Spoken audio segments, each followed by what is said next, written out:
LEGO have released the entire Harry Potter summer wave, releasing in June of this year. This includes 7 sets ranging from $20 to $120.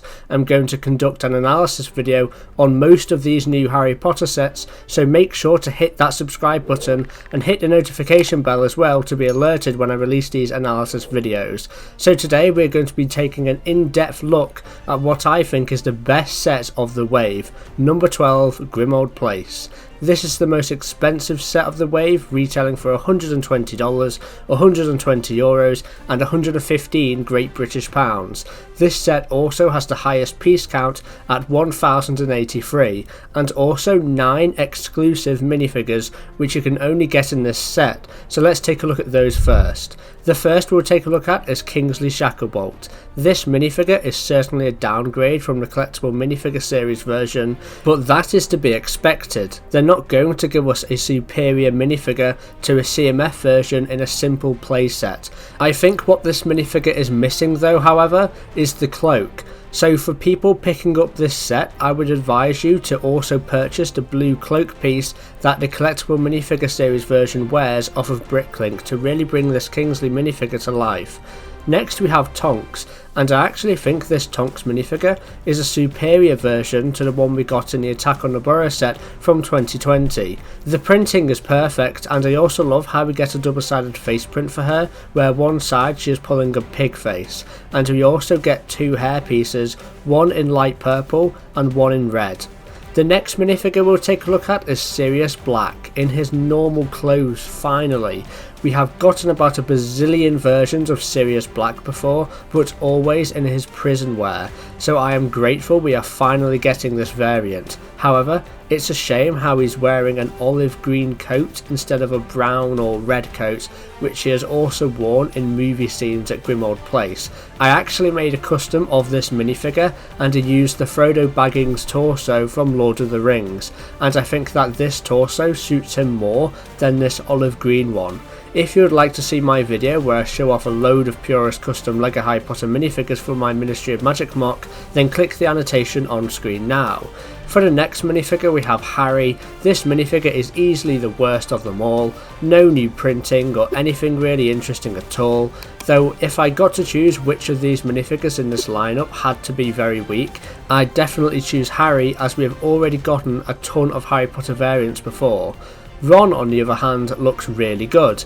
I wouldn't say he's perfect or anything, we don't get any leg or arm printing, but the jumper print he has is certainly perfect based on what he wore in the film. Molly Weasley though completely kicked it out of the park. This Molly figure has leg printing, which was absent on the 2020 Attack on the Burrow Molly figure, and also this variant has posable legs rather than a dress piece, but I suppose that difference comes down to preference. But I do love the bright light orange colour of Molly's clothes here, and believe it suits the minifigure well. Fred and George Weasley are also in this set of course, and they both have the exact same torso print. These figures are pretty much perfect, and I'm sure you could say it's disappointing that we don't get leg printing for these guys, but to be honest with you, considering they're only wearing plain brown trousers in the film, I don't really think leg printing is necessary here. And finally, onto the best and last minifigure of the lot, we have Creature. This is the first time we have gotten a house elf LEGO minifigure other than Dobby, and I think the torso printing is good, but the head mould and printing is just on another level. They managed to capture his old and angry look perfectly, and I believe this exclusive minifigure may be worth quite a bit of money on the aftermarket once this set retires in a couple years time. Along with some of these minifigures, we finally get a new broomstick design, which for me is one of the highlights of this set. Ever since Harry Potter sets launched back in 2001, we have had the same standard broomstick design ever since, with no changes whatsoever, until now, 21 years later. The new broomstick design has detachable ends, meaning in theory you can create your own custom broomstick design. There looks to be at least 3 in this set. So onto the set itself, the exterior represents a very normal block of Muggle flats, which can be magically transformed to reveal the headquarters of the Order of the Phoenix. The aesthetic of the building on the exterior is very similar to modern day residential buildings that you would find in cities such as London, Comparing the LEGO model to a real picture, we can appreciate the fact that they have integrated the tall and narrow windows with the arched overhead design. They have also replicated the stone steps leading up to the front doors with a high degree of success, and the colour scheme from the shiny black door to the white stone at the bottom level and the medium nougat brick colour of the upper floors is all perfectly done. Taking a look at the interior, the set is split into 3 sections. You have a centre section which houses 3 rooms, then you have 2 side sections which also houses 3 smaller rooms, bringing the total of 9 separate rooms for this set, which is far more than we got on the Attack on the Burrow set, for example. Starting from the bottom floor, we have the kitchen as the biggest room in the house, although it is still quite cramped. So cramped in fact that the cooking section with the stoves can't even fit in the room and comes as a separate accessory. In the kitchen there's a shelf on one wall which has an assortment of mugs, then you have a kitchen table and what looks to be a total of 4 stools. You can also see the door which opens up to the street outside at the back there. On the left side of this you have a door of one of the Muggle apartments, then on the right you have a simple black table with a lamp and cauldron on top, with a barrel next to it which I'm sure you could use for some storage. On the second floor you have the piano in the centre, which Hermione and Ron play together in Harry Potter and the Deathly Hallows Part 1. We also have a portrait on the wall, but I can't make out exactly what it is from the images we currently have.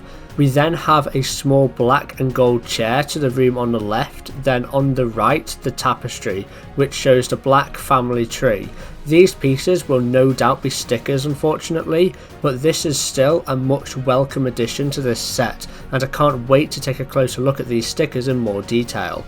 Now for the top floor we have what could be Regulus Black's room in the centre, but I'm not quite sure. We have 2 skulls in jars, which seems to me that a dark wizard once occupied this space, so that's why I'm thinking this could be Regulus's room.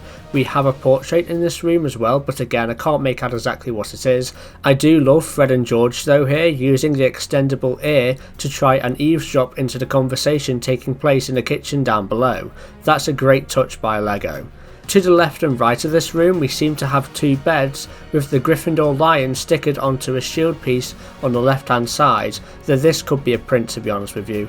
We also have a tan bat which I haven't seen before, so that's cool.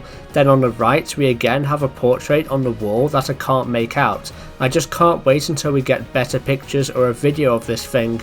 1, so we can take a closer look at the family tree and the portraits on the wall, and 2, so we can observe the main play feature in action. Because this set can of course slide between having number 12 exposed or hidden from the outside, and I am interested how this would affect the layout on the inside when number 12 Grimmauld Place is hidden. The play feature seems to be achieved via a sliding mechanism on rails, with the rooms on the left and right section of the build having wedged flooring which will give them room to fold into the centre section, giving the interior a more full and connected look in my opinion.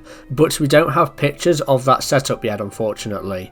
This play feature may infuriate city builders though however, because it requires the entire building to be sat on 2x2 rounded curved underside tiles, which means the building can't be studded into place while having the play feature work at the same time. But if you're angry at that, then go and complain to Crookshanks, because I don't want to hear it.